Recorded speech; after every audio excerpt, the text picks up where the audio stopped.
Hello, good morning. So this is our fourth lecture on rotating frame of reference. കഴിഞ്ഞ ക്ലാസ്സിൽ നമ്മളൊരു frame of റെഫറൻസിൽ ഒരു inertial frame of റെഫറൻസിലെയും ഒരു rotating frame of റെഫറൻസിലെയും ഒരു vector തമ്മിലുള്ള relation നമ്മൾ ഡിസ്കസ് ചെയ്തിരുന്നു. So there we defined an operator connecting vectors in an inertial frame and a non-inertial frame. Suppose we have an inertial frame S and another frame of reference S dash, and suppose it is rotating with a constant angular velocity omega with respect to S. Of course, a rotating frame of reference is a non-inertial frame of reference. S dash will be a non-inertial frame of reference. So we can we have the operator connecting a vector in the inertial frame and non-inertial frame or rotating frame as d by dt of some vector in an inertial frame is equal to d by dt of the same vector in the rotating frame plus omega cross that particular vector. Now, if B is some vector, we can write the relation between B in the inertial frame and rotational frame like this: dB by dt in the inertial frame is equal to dB by dt in the rotating frame plus omega cross B. So this is true for any vector. Now, if we allow this operator to act on the position vector, we will get it as d by dt of r in the inertial frame is equal to d by dt of r in the rotating frame plus omega cross vector r. But we know what is dr by dt. Dr by dt simply gives the velocity. So this represents the velocity in the inertial frame, and this represents the velocity in the rotating frame. And this relation gives how the velocity in the inertial frame is related to velocity in the rotating frame. So we can write this as velocity in the inertial frame is therefore equal to velocity in the rotating frame plus omega cross r. So this is an important equation. Let us take it as equation 1. Now, if we again allow this operator, that is d by dt in the inertial frame is equal to d by dt in the rotating frame plus omega cross r. So instead of this b, if we put v in here, so let us see what we will get. That is d by dt of v in the inertial frame is equal to d by dt of v in the rotating frame plus omega cross v in. But equation 1 shows that v in is equal to v rotational plus omega cross r. So we can substitute v in is equal to v rotational plus omega cross in the right hand side of this equation. But what is the left hand side? So the time derivative of velocity in the inertial frame, that simply gives the acceleration in the inertial frame. So let's we can write it as acceleration in the inertial frame is equal to d by dt of, instead of v in we can put v rotational plus omega cross vector r. So that is with respect to the rotating frame plus omega cross v in can be written as v rotational plus omega cross vector r. We can simplify this equation further. Acceleration in the inertial frame is equal to, so what is derivative of v rotational plus derivative of omega cross r? Here we will get, that is d by dt of v in the rotating frame with respect to the rotating frame plus d by dt of omega cross r with respect to the rotating frame plus, what is this, omega cross v rot plus, we are taking this omega, we are multiplying this omega with each term, then second term we will get omega cross vector r. So here this is acceleration in the inertial frame is equal to, what is time derivative of velocity in the rotating frame? It's acceleration in the rotating frame. D by dt of v rotation in the rotating frame, that simply gives the acceleration in the rotating frame plus, what is d by dt of omega cross r? That is d omega by dt cross r plus omega cross dr by dt. So we can write d omega by dt cross r plus omega cross dr by dt.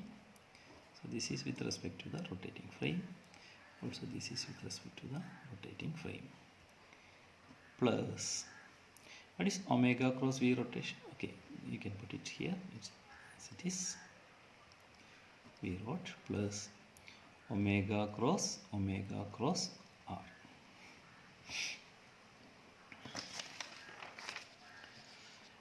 Now this we can write it as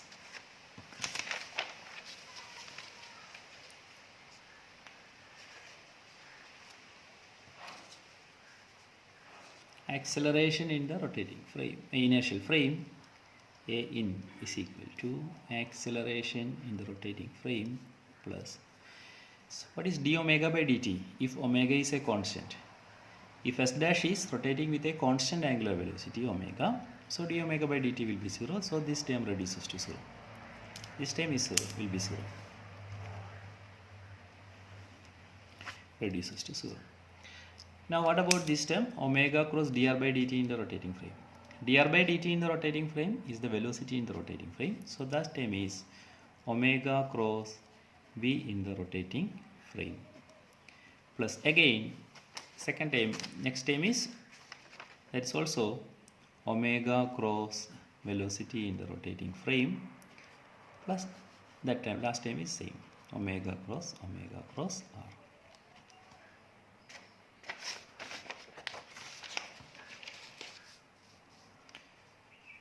Now again we can write acceleration in the inertial frame is equal to acceleration in the rotating frame plus, this is omega cross v rotational plus omega cross v rotational, that is 2 into omega cross v rotational plus omega cross vector r. Now we can rearrange this expression to get acceleration in the rotating frame. This acceleration in the rotating frame is equal to acceleration in the inertial frame. So when it goes to the other side, these two terms become negative.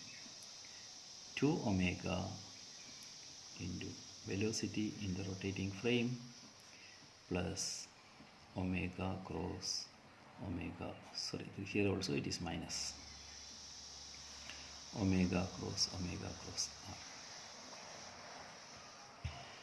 So this relation gives how the acceleration of a particle in the rotating frame is related to acceleration of the particle in the inertial frame.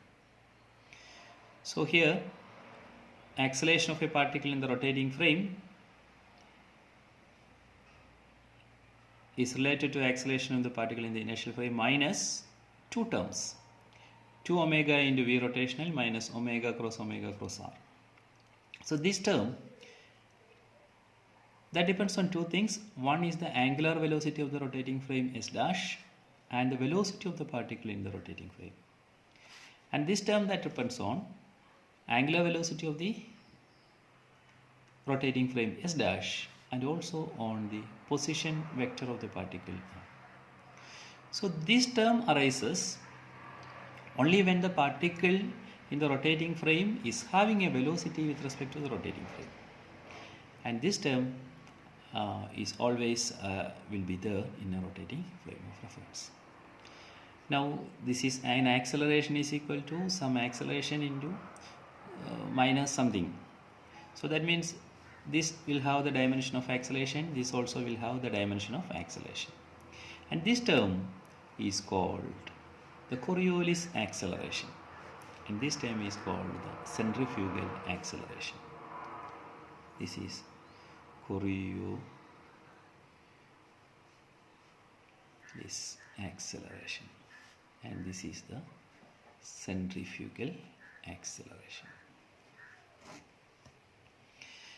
Now, when you multiply this acceleration with the mass of the particle, m into acceleration in the rotating frame is equal to m into acceleration in the inertial frame minus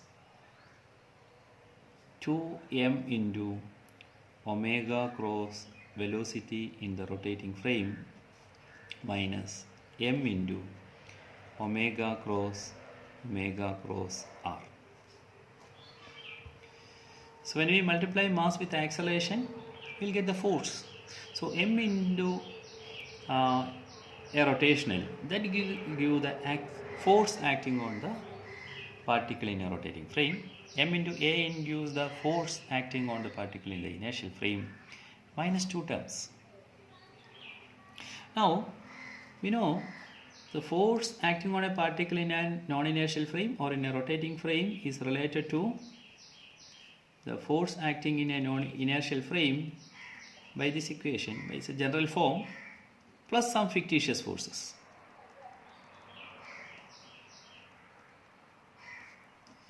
F rotational is equal to F inertial plus F fictitious.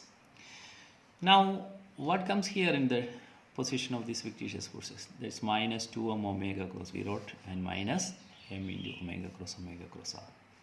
Here this fictitious term minus 2m into omega cross v naught is called the Coriolis force. Coriolis force. And this arises only when the particle in the rotating frame is possessing some velocity. And second term is the centrifugal force. Centrifugal force. And these are two fictitious forces, and we can discuss in detail about these fictitious forces now.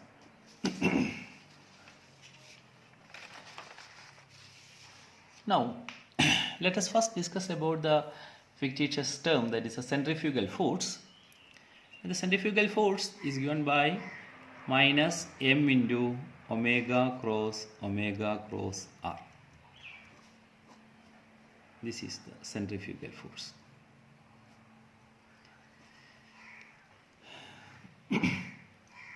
Now so we can discuss this thing in detail. Now suppose we have a particle rotating about a particular axis with an angular velocity omega. So that may be a rigid body. And if it is a rigid body, each particle on this rigid body will move around circular paths. So we can consider one such particle like this. It is moving around the circular path like this. Now this is omega. Now let P be the position of the particle at some instant. This is the position of the particle at some instant. We can take O as the origin of some coordinate system. So we can draw a line here. So this represents the position vector r of the particle at that particular instant. The position vector, it will be directed in, this will be the direction of this position vector. And we know the angular velocity is vertically upwards here. This is the direction of omega. So this is the direction of r cap, that is a unit vector in the direction of vector r. Now what is omega cross r? So if we rotate a right-handed screw from omega to r, so that will give the direction of omega cross r. So that will be in the tangential direction, omega cross r. So we already found in the previous classes that this omega cross r simply gives the tangential velocity of the particle. V is equal to omega cross r. Tangential velocity of the particle. So this tangential velocity V is equal to omega cross r will be perpendicular to both vector r and vector omega. Now what will be the magnitude of omega cross r? That is simply omega, if this angle is phi, what about this angle? This angle also will be phi, omega r sin phi. This will give the magnitude of this tangential velocity, omega r sin phi. If this is sin phi, what is r sin phi? So from the center, if you draw a line, radius vector to this particular point, this will be equal. If it is rho, that rho will be equal to r sin phi. So we can write magnitude of tangential velocity is omega into rho. Magnitude of tangential velocity. I am not putting vector here. Omega into rho. Now let us see what is omega cross r. We found that omega cross r is V. So omega cross r is simply omega cross r is simply omega cross the tangential velocity. Now what is the magnitude of this? Simply magnitude of omega, magnitude of V into sine of the angle between omega and V. But we know that V is equal to omega cross r. So omega cross r will be perpendicular to omega. So V will be perpendicular to omega. So omega cross V is omega, magnitude of omega cross V is omega V sine 90. Sine 90 is, of course, we know it is 1. So omega cross r. That is, what is V? Magnitude of V is omega rho, that is omega into omega rho, that is equal to omega squared rho. So this quantity, magnitude of omega cross r is omega squared into rho, where rho is the perpendicular distance of this position of the rotating particle from the axis of rotation. This distance is rho. Now let us see what is the magnitude of omega cross r. Now this is omega in this direction, V is the tangential direction. So if we rotate a right-handed screw from omega to r, what will be the direction? It will be directed towards the center along the radius. This will be the direction. So this is towards the center. So, and also this is having the dimension of acceleration. So this acceleration is called centripetal acceleration. Omega cross r. That is an acceleration that is called the centripetal acceleration.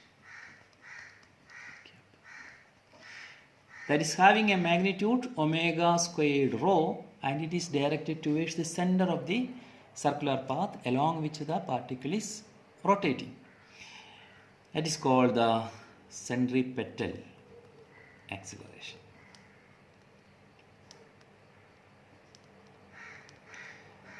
Now, what is this centripetal acceleration?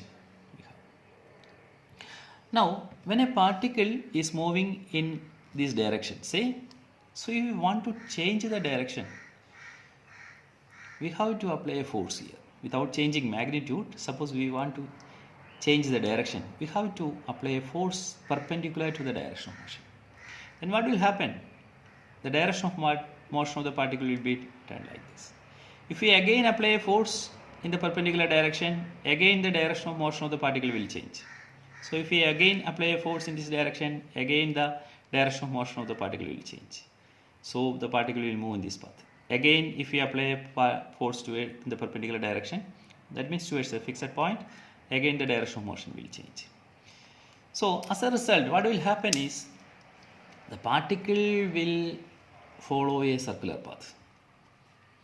That means for a particle to execute a circular motion, there should be a force continuously acting on it towards the center of the circle. If there is a force, there will be an acceleration. That acceleration is the centripetal acceleration, and the corresponding force is called the centripetal acceleration. Centripetal force. So if we multiply this omega cross r with mass, you will get the centripetal acceleration. So any particle in circular motion is continuously experiencing a force towards the center of the circular path. So without having this force, the particle is not having any right to follow a circular path. Now, suppose when this force is suddenly broken, somehow, so what will happen to the particle in the circular motion? So it will move along the tangential direction because of its inertia. It will move along the tangential direction. Now, a centripetal force is essential for a particle to move around a circular path. Now, here we have the expression of centrifugal force is minus of this quantity. What is minus of this quantity? If centripetal force is directed towards the center, minus of that force is directed away from the center. So let us see what is happening there.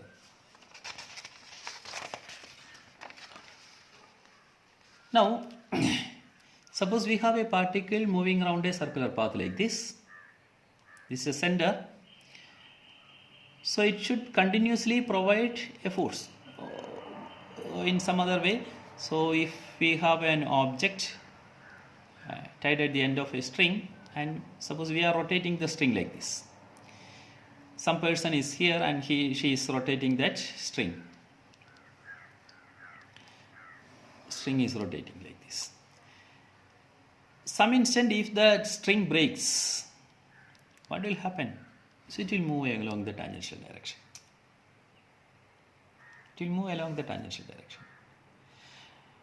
Now, that means the absence of the centripetal force is the reason for this movement along the tangential direction. But there is no other extra force is acting on the system. So because of its inertia, it is trying to continue its motion. No other force is acting on the system. No real force is acting on the system. But the person feels that it is moving due to person in the rotating frame may feel that it is moving outwards due to some other force. Now, so we can again come to that rotating frame of reference. So this is a rotating frame of reference. So this a person is, an observer is in the rotating frame. Now, so we have a particle moving along the circular path like this.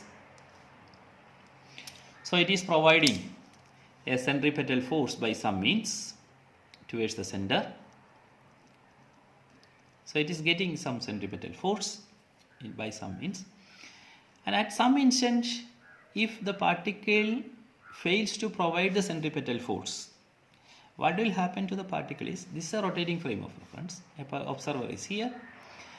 And when the observer is in the rotating frame of reference, he will not feel that his frame of reference is rotating. He feels that his frame of reference is stationary. Now, in that case, suppose at some instant, the object fails to provide the sufficient centripetal force to move around the circular path, it will move along the tangential direction. Then what will be the observation of this person in the frame of reference? Suppose he is looking at the particle in this direction. At one instant he is seeing the particle at this distance from him. After some time, the particle will move to this point. By that time, the position of the particle, the observer may change to this point. So he feels that the object is at this much distance from him. So after some time, it will be at more distance from him when he reach here. So what he feels is that the object is continuously moving away from him. That means he feels that some outward force is acting on this object.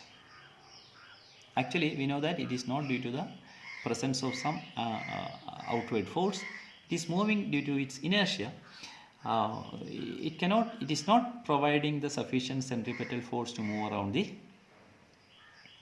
circular path. It is actually moving in a straight line, that our object is.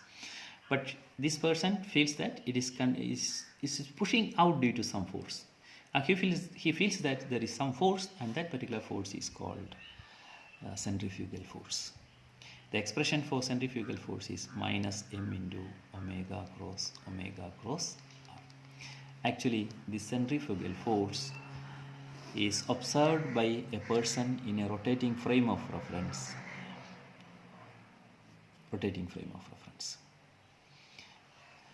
There is not such force.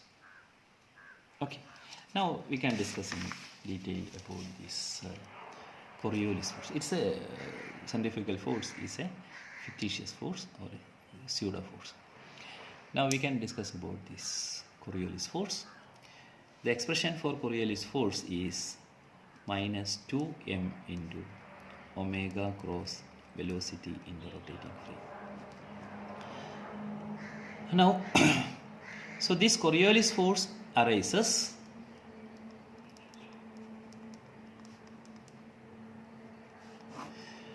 only when the particle in the rotating frame is possessing some velocity.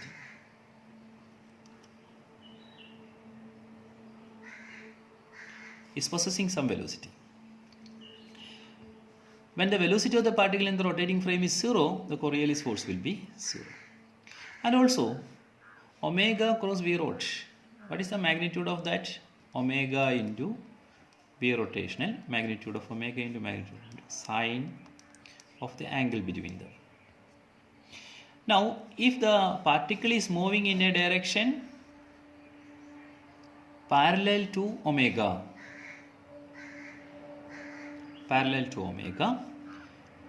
that is sine phi is equal to sine 0, that will be equal to 0. When it is moving perpendicular to omega, it will be sine 90, so that will be magnitude of omega into magnitude of rotating frame. So, when a particle moves in a rotating frame, or when the particle moves in a rotating frame such that it is having a component of velocity perpendicular to the angular velocity of the rotating frame, then only it will experience a Coriolis force.